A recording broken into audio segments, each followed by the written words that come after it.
Dito po sa Marinduque ay napakaraming pako. Kaya simple lamang po ang ating lulutuin ngayon. Tatlong ingredients lang, pako, oyster sauce at saka garlic. Lagayin po natin itong pako hanggang sa lumambot.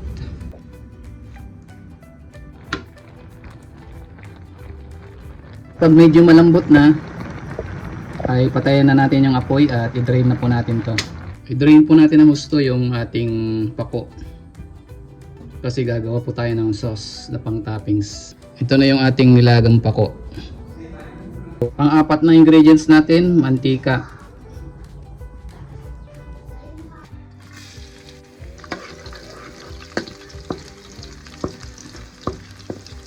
Ngayon, lagyan naman natin ng oyster sauce. Oyster sauce lang po. Damihan natin. Hindi na po tayo maglalagay ng asin, ng seasoning. Ito na po. Ito lang.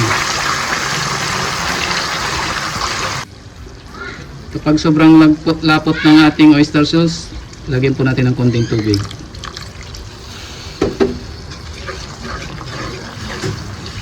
Yan. Yung hindi naman po malabnaw at hindi rin siya sobrang thick. Yan. Pwede na po yan. Ibuhos na natin sa ating pako. Nilagang pako. Ibuhos na natin yung ating sauce. Yan. Cover natin lahat ng ating pako. Bababa naman yung sauce hanggang sa ilalim. Ayan po. Tama-tama lang yung ginawa nating sauce. At ito po yung ating pako with oyster sauce.